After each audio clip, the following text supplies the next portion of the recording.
Hema committee റിപ്പോർട്ടിന്റെ അലയൊലികൾ അവസാനിക്കുന്നില്ല.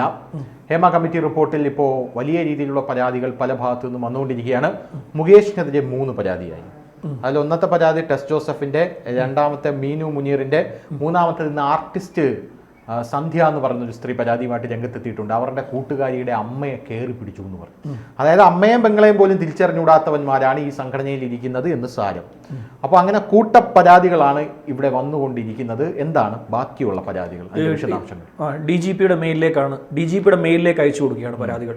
ഇപ്പം നിലവിൽ ഏറ്റവും കൂടുതൽ പരാതി വന്നിരിക്കുന്ന ഇടവേള ബാബു 4, തൊട്ടു പിന്നാലെ മുകേഷ് 3, പിന്നെ അടിച്ചടിച്ച് നിൽക്കുകയാണ് ജയസൂര്യ 1, പിന്നെ ജയസൂര്യക്കെതിരെ 2 ആവും. ഒരു സ്ത്രീ ജയസൂര്യയുടെ പേര് പറയാത്ത രീതിയിൽ ഒരു പ്രമുഖ സൂപ്പർ സ്റ്റാർ എന്ന രീതിയിൽ ജയസൂര്യക്കെതിരെ ഇതുവരെ ഇപ്പോൾ നമ്മൾ ഈ സംസാരിക്കുന്ന സമയത്തെ സ്കോറാണ്.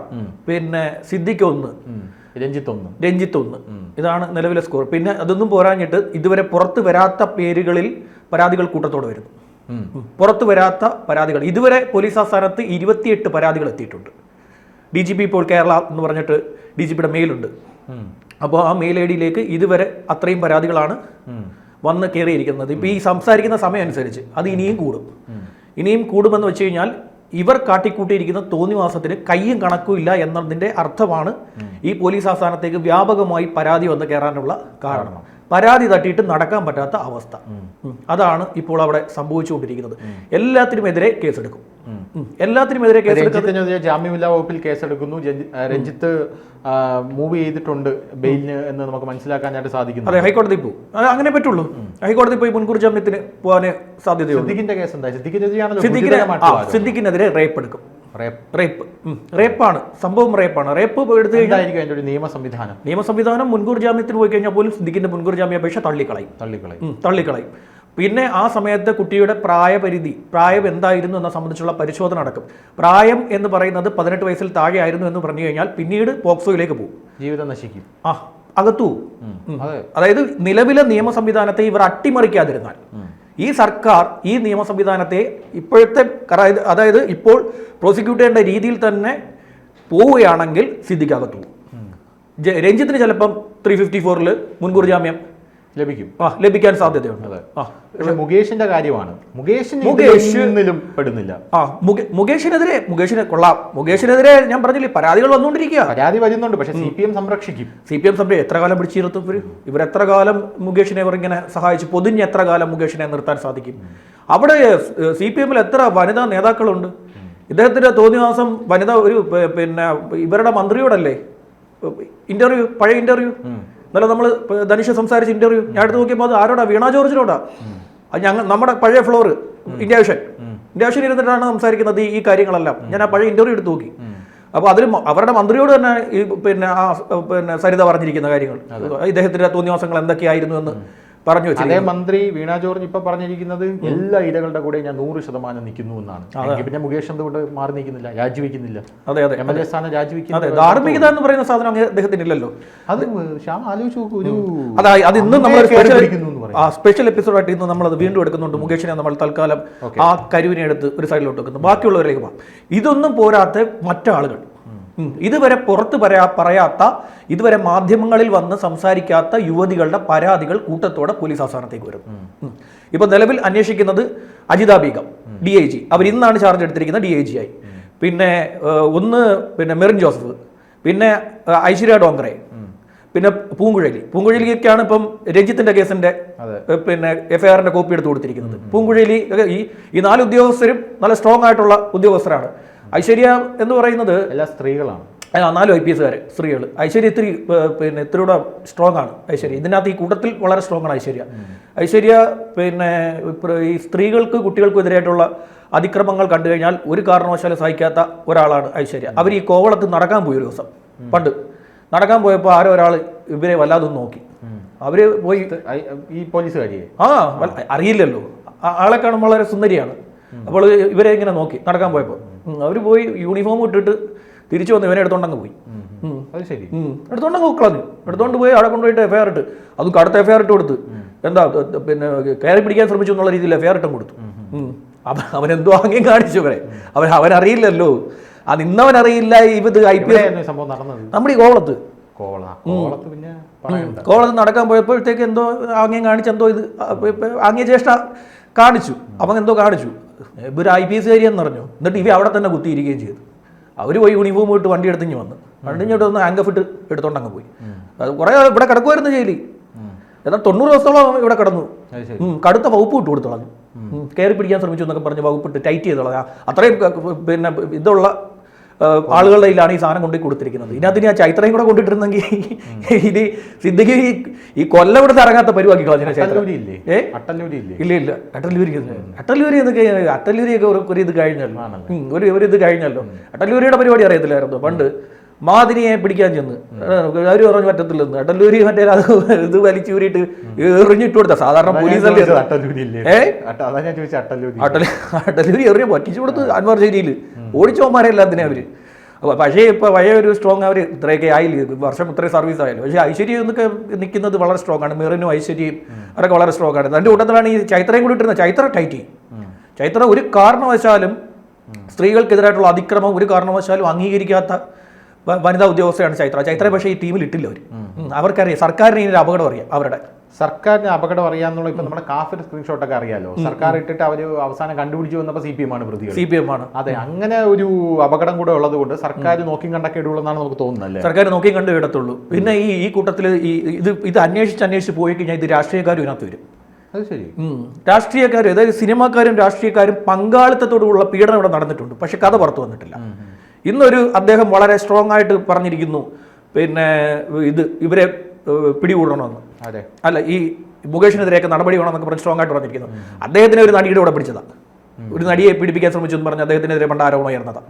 പഴയൊരു ആരോപണം അവിടെ കിടപ്പുണ്ട്. ആ ഒരു നടിയെ പീഡിപ്പിക്കാൻ ശ്രമിച്ചു എന്ന് പറഞ്ഞിട്ട് അവരെ ഹോട്ടൽ റൂമിലേക്ക് വിളിച്ചു വരുത്തി അവരുടെ ഒരു കാര്യം സംസാരിക്കാണെന്ന് പറഞ്ഞ് അവരെ പീഡിപ്പിക്കാൻ ശ്രമിച്ചെന്നും അവരിറങ്ങിപ്പോയെന്നും അതിനുശേഷം അത് കേസായില്ല. ആ കേസാകത്തുകൊണ്ട് നമുക്ക് ഈ പറയുന്ന കന്നന്തിരികൾ പറയാൻ പറ്റില്ല. ഇത് ആരുടെ ആ പേരൊന്നും എടുത്ത് പറയാൻ പറ്റാത്ത അവസ്ഥയാണ്. അപ്പോൾ ഇത്രയും പരാതികൾ ഇപ്പോൾ പോലീസ് അവസാനത്തേക്ക് നമ്മൾ ഈ സംസാരിക്കുന്ന നിമിഷം വന്നിരിക്കും. ഇനിയും പരാതികൾ വരും. ഇപ്പോൾ മറ്റേ ഇന്നലെ സംസാരിച്ച കുട്ടി അമൃത കോഴിക്കോട് നിന്ന് ഇവിടുത്തെ ഒരു പിന്നെ സംവിധായകനെതിരെ സംസാരിച്ചിട്ടുണ്ട് അമൃത. പിന്നെ ഒരു കാസ്റ്റിംഗ് ഡയറക്ടർക്കെതിരെയും പിന്നെ ഒരു സംവിധായകനെതിരെയും ഒക്കെ ആ കുട്ടി സംസാരിച്ചിട്ടുണ്ട്. ആ കുട്ടി 3 സിനിമയിൽ അഭിനയിച്ചു. 3 സിനിമയിലും ആ കുട്ടിയോട് അഡ്ജസ്റ്റ്മെന്റ് ചോദിച്ചു. അത് വാക്കാലുള്ള വെർബലിയുള്ള പിന്നെ എന്താ ലൈംഗിക ചേഷ്ടയോടുള്ള സംസാരം, അതും സ്ത്രീത്വത്തെ അപമാനിക്കലാണ്. 350 വരുന്ന കേസാണ്. അവരുടെയും പരാതി വന്നിട്ടുണ്ട്. അതിന് ഈ പരാതികളെല്ലാം കൂടെ വന്നു കഴിഞ്ഞാൽ ഇതിന് ഇനി എത്ര പേർ പ്രതിയാകുമെന്ന് 4 പരാതി. ഒന്ന് പിന്നെ ഇവര് മിനു, ബാക്കി 3 പേര് ആരാണെന്ന് എനിക്ക് മനസ്സിലാവാത്തത്. ബാക്കി 3 പേര് 4 പരാതി ഇതുവരെ ഇടവേളയാണ് സ്കോർ ചെയ്ത് നിൽക്കുന്നത്. കാരണം സംഘടന തലപ്പത്ത് ഓളിഞ്ഞോളായിട്ട് നമ്മൾ നിൽക്കുന്നത് ഇയാൾ നിൽക്കുന്നതാണല്ലോ നമ്മൾ കാണുന്നത്. അതെ, അവിടെ നിന്ന് കച്ചവടമായിരുന്നേ ഇവനെ അവിടെ ഇരുന്നേ മലയാളത്തിലെ നടൻ ഇവൻ എന്നൊക്കെ വിളിക്കുന്നതേ അവനെ അങ്ങനെ വിളിക്കൂ. ഇനി അതാണ് വേറെ കാര്യം. അത് ഒന്ന് ഇവൻ ചെയ്ത പരിപാടി നല്ല കുട്ടികൾ നല്ല ഇടവേള ബാബുവിനെ അത് ഭയങ്കരമായിട്ട് നോവും കേട്ടോ. അവനൊക്കെ വിളിക്കുന്നത് നമ്മുടെ ഇവിടെ ഡവറയോളി അണ്ണൻ എന്ന് പറഞ്ഞ അണ്ണനുണ്ടല്ലോ, പുള്ളിക്കാരനെതിരെ ഇയാളെ കേസ് കൊണ്ട് കൊടുത്തിട്ടുണ്ട്. ഇടവേള ബാബുവിനെ അയാൾ കളിയാക്കി ഒരു പേര് വിളിച്ചു, പറയാൻ പറ്റത്തില്ല. അങ്ങനെ പേര് വിളിച്ചതിന്റെ പേരിൽ ഇയാൾ കേസ് കൊടുത്തിട്ടുണ്ട്. കേസ് കൊടുക്കട്ടെ, ഞാൻ നോക്കിക്കോളാം. ഇനി കേസ് കൊടുക്കട്ടെ, നമുക്ക് നോക്കാം. 4 പരാതി വന്നിരിക്കുന്നു. എൻ്റെ ധനുഷിനെ ഇത് ഞാൻ പറഞ്ഞു തരേണ്ട കാര്യമില്ല. ധനുഷിന് നന്നായിട്ട് അറിയാം. ഇയാൾക്ക് അഭിനയിക്കാൻ അറിയാമോ? ഇല്ല. ഒരു അഭിനയിക്കാനും അറിയാതെ ഒരു ഭാവം മാത്രം മുഖത്ത് വരുന്ന ചേടാ നമ്മുടെ പിന്നെ 2020 സ്പോർട്സ് അറിയില്ല, പക്ഷേ CCL വന്ന് നിൽക്കുന്നത്. അതെ ഈ 2020 ഇദ്ദേഹം ഒരു പിന്നെ ഈ തേപ്പുകാരൻ ആയിട്ട് അഭിനയിക്കുന്ന ഒരു രംഗമുണ്ട്, ശ്രദ്ധിച്ചോ? എൻ്റെ പൊന്ന്. പിന്നെ ഒരു സിനിമയിൽ ഭയപ്പെട്ടു പോകുന്ന ഒരു രംഗമുണ്ട്. ആ രംഗമൊക്കെ എടുത്തു വെക്കണം. എൻ്റെ അവിടെ ഇരുന്ന് കച്ചവടമായിരുന്നു അവിടെ നടത്തിക്കൊണ്ടിരുന്നത്. ആ കച്ചവടത്തിന്റെ പേരിൽ കച്ചവടത്തിന്റെ ഹെഡായിട്ട് തലപ്പത്തി ഇരുന്നത് കൊണ്ടാണ് അവിടെ അമ്മയുടെ ജനറൽ സെക്രട്ടറി ആയിട്ട് ഇത്രയും വർഷം ഇരുന്നത്. അല്ലാതെ എങ്ങനെ ഇരിക്കാൻ പറ്റും? ഒരു കലാകാരനാണെന്ന് പറയുമ്പോൾ അഭിനയിക്കാൻ അറിയാത്ത ഒരാൾ ഇത്രയും കാലം ഇൻഡസ്ട്രിയിൽ പിടിച്ചു നിന്നു. നന്നായി അഭിനയിക്കാൻ അറിയാവുന്ന, നന്നായി അഭിനയിച്ച് തകർത്ത കുട്ടികൾ പലരും എന്താ പറയുക ഒരു സിനിമയിൽ വന്നിട്ട് ഇവിടുന്ന് മുങ്ങി വരും. കാരണം എന്തുമായിരിക്കും? ഇത് അന്വേഷിക്കണം. ഈ കൊട്ടാരം വീട്ടിൽ അപ്പൂട്ടൻ എന്ന് പറഞ്ഞ സിനിമയിൽ ഒരു നടി വന്നിരുന്നു. അവരാകപ്പാടെ 2 സിനിമയിൽ അഭിനയിച്ചു. അവര് സ്ഥലം വിട്ടു. അവർക്കിത് മനസ്സിലായി. അവർക്ക് ഇവരുടെ ഈ പറയുന്ന കൂത്ത് മനസ്സിലായി. പഴയ വർഷങ്ങൾക്ക് മുമ്പുള്ള കന്നന്തിരിവുകൾ ഇപ്പോൾ പുറത്തു വന്നു തുടങ്ങി. ആ നടി ഗീത ഇന്നലെ പുറത്തു വന്നു. ഇങ്ങനെ ഓരോരുത്തർക്കെതിരെ പുതിയ പുതിയ കാര്യങ്ങൾ ഇങ്ങനെ അറിഞ്ഞുകൊണ്ടിരിക്കുകയാണ്. ഏതായാലും പോലീസ് ആസ്ഥാനത്ത് വരുന്ന പരാതികളിലെല്ലാം അവർ എഫ്ഐആർ ഇടും. പിന്നെ ഇതിനകത്ത് ഒരു കാര്യം ചെയ്യാൻ പറ്റും. ഇപ്പോൾ SIT രൂപീകരിച്ച സ്ഥിതിക്ക് SIT വന്നതുകൊണ്ട് സ്പെഷ്യൽ ഇൻവെസ്റ്റിഗേഷൻ ടീമാണല്ലോ അവർ. അപ്പോൾ SIT 7 ഉദ്യോഗസ്ഥരാണ്. ഇന്നിപ്പോൾ 7 ഉദ്യോഗസ്ഥരുടെ മീറ്റിംഗ് അവിടെ ചേരുന്നുണ്ട്. ഈ SITയിലുള്ള എല്ലാ ഉദ്യോഗസ്ഥർക്കും അവരുടേതായിട്ടുള്ള ടീമിനെ പ്രഖ്യാപിക്കാം. അതാണ് ഇപ്പോൾ ഇവരിപ്പോൾ കൊടുത്തിരിക്കുന്ന ഓർഡർ പ്രകാരം നോക്കുമ്പോൾ ഇപ്പം ഐശ്വര്യയ്ക്ക് പിന്നെ ഒരു ടീം, അവരുടെ ടീമിൽ ആരൊക്കെ വേണമെന്ന് അവർക്ക് തീരുമാനിക്കാം. അതുപോലെ അജിത ബീഗം അവർക്ക് തീരുമാനിക്കാം. പിന്നെ മെറിൻ അവർക്കും ഇങ്ങനെ എല്ലാവർക്കും ഓരോ ടീമായിട്ട് തിരിച്ചുകൊണ്ട് ഇൻവെസ്റ്റിഗേഷൻ നടത്താൻ പറ്റും. പിന്നെ ഓരോന്നിനും ഓരോ എഫ്ഐആർ ഇടാൻ പറ്റും. കൂട്ടത്തോടെ എഫ്ഐആർ ഇടണ്ട. ഒരൊറ്റ എഫ്ഐആറിൽ ഇത്രയും പേരുടെ പേര് എഴുതി കയറ്റേണ്ട കാര്യമില്ല. കാരണം ഇവർ പലരെയാണ് പീഡിപ്പിച്ചിരിക്കുന്നത്. പല സ്ത്രീകളെയാണ്, പല യുവതികളെയാണ് പീഡിപ്പിച്ചിരിക്കുന്നത്. പിന്നെ ഇപ്പം ഗുജറാത്തിൽ നിന്നാണ് പരാതി വന്നിരിക്കുന്നത്. അയ്യോ ബാബുരാജിനെതിരെ പരാതി വന്നു. ഗുജറാത്തിൽ നിന്നാണ് പരാതി. ജയസൂര്യക്കെതിരെ വന്നിട്ടുണ്ട്. ഞാൻ പറഞ്ഞ റിട്ടേൺ കംപ്ലൈന്റ് വന്നു. റിട്ടേൺ കംപ്ലൈന്റ് വന്നിട്ടുണ്ട്. ഇവർ കൊടുത്തിട്ടുണ്ട്. മെയിൽ അയച്ചുകൊണ്ടിരിക്കുക. DGP ഇപ്പോൾ കേരള എന്ന് പറഞ്ഞിട്ടുണ്ട് അവരുടെ. അങ്ങനെ ഒരു മെയിൽ ഐഡി ഉണ്ട്. ഇത് സത്യം പറഞ്ഞാൽ ഇന്ത്യൻ ചരിത്രത്തിൽ തന്നെ ഒരു വലിയ സംഭവമായിരിക്കും. കാരണം ഒരു സിനിമ ഇൻഡസ്ട്രിയിൽ ഇത്രയധികം നടികൾ ഒരുമിച്ച് പീഡിപ്പിക്കപ്പെടുന്നു. അവരെല്ലാം കൂടെ രംഗത്തെത്തിയിട്ട് മെയിലിൽ പരാതി അയക്കുന്നു. ചരിത്ര സംഭവമാണ്. അതെ, കൂട്ടത്തോടെ പരാതി വന്നിരിക്കുകയാണ്. ഞാൻ പറഞ്ഞില്ലേ, മിക്കവാറും സൈറ്റ് ബ്ലോക്ക് ആവും ഇപ്പം.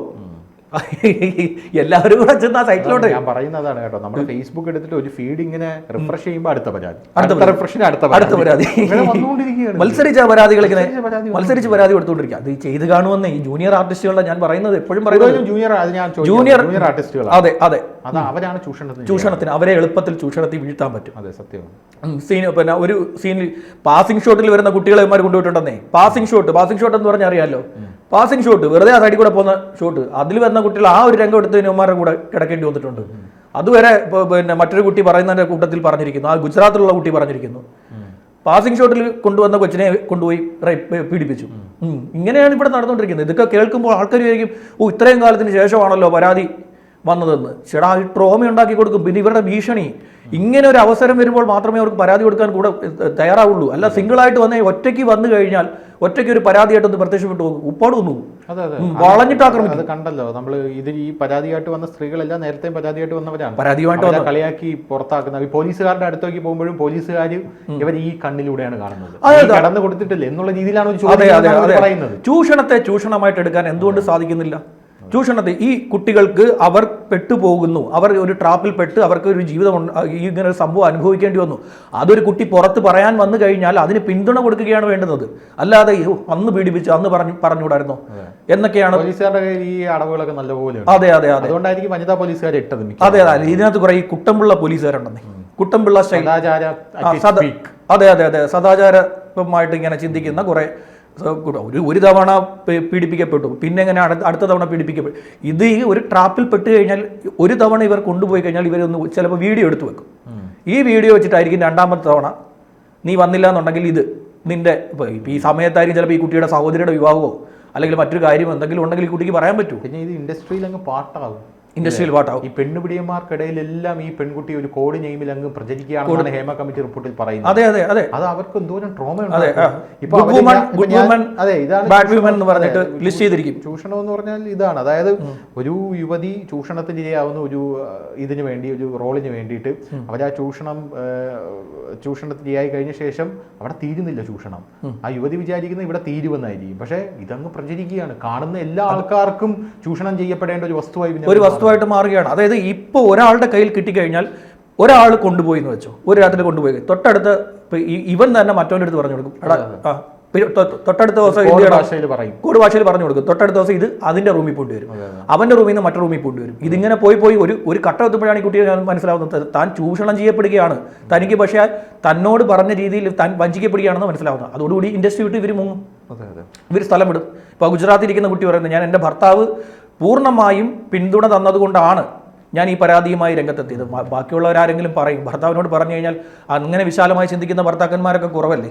തൻ്റെ ഭാര്യ വിവാഹത്തിന് മുമ്പ് ഒരു ചൂഷണത്തിന് ഇരയായിട്ടുണ്ട് എന്ന് പറഞ്ഞാൽ ചിലർ അതോടുകൂടി അത് മാത്രം മതി ഈ പറയുന്ന. ചിലപ്പോൾ മറ്റേ അദ്ദേഹം നാട് മൊത്തം പോയിട്ടുണ്ടാവും, എന്നാലും പറയും തൻ്റെ ഭാര്യ പതിവ്രത ആയിരിക്കണമെന്ന ചിന്ത കൊണ്ട് അതിനെ ഉപേക്ഷിച്ചളയും. അങ്ങനെയുള്ള ചിന്തകളൊക്കെ ഉള്ള ആളുകളുണ്ടല്ലോ ചിലർ. ഈ കുട്ടിക്ക് മാനസികമായ പിന്തുണ ഭർത്താവ് കൊടുത്തു. ഇപ്പം ജനറൽ സെക്രട്ടറി ആകുന്നു എന്ന് കണ്ടപ്പോഴാണ് ഭർത്താവ് പറഞ്ഞു അങ്ങനെ ഇതിൽ എല്ലാം തോന്നിയ ദിവസം കാട്ടിക്കൂട്ടിയിട്ട് അവിടെ ഇരിക്കേണ്ട എന്ന് പറഞ്ഞിട്ട് ആ കുട്ടിയെ കൊണ്ട് ഇവരുടെയൊക്കെ പേര് പറയിച്ച് പരാതി കൊടുത്തിരിക്കുന്നത്. ഏതായാലും പരാതികളുടെ എണ്ണം വളരെ ഗംഭീരമായി മുന്നേറുകയാണ്. ഇടവേള ബാബുവാണ് നിലവിൽ ഒന്നാം സ്ഥാനത്ത് നിൽക്കുന്നത്. അദ്ദേഹത്തെ കവർ ചെയ്തുകൊണ്ട് ഓവർടേക്ക് ചെയ്ത് മുകേഷും ഒന്നാം സ്ഥാനത്ത് കയറുമോ എന്നാണ് നമ്മൾ ഇനി കണ്ടറിയേണ്ടത്. എന്തായാലും ഇത് പലരും പറയുന്നത് വിക്കറ്റ് വീണുന്നത്, വിക്കറ്റ് വീഴുകയല്ല, ഇത് സ്കോറാണ്. ഇത് നമുക്കിരുന്ന സ്കോർ പറയുന്ന രീതിയിൽ ഇത്ര പരാതികൾ എന്ന് പറഞ്ഞ് നോക്കാം. ഏതായാലും ഈ ഇടവേള ബാബുവിനൊക്കെ എത്രയും വേഗം അദ്ദേഹത്തിന് പൂജപ്പുര സെൻട്രൽ ജയിലിൽ എത്താനുള്ള ഭാഗ്യം ഉണ്ടാകട്ടെ. അദ്ദേഹം അവിടുത്തെ ഒരു ജനറൽ സെക്രട്ടറിയായി ജീവിക്കട്ടെ.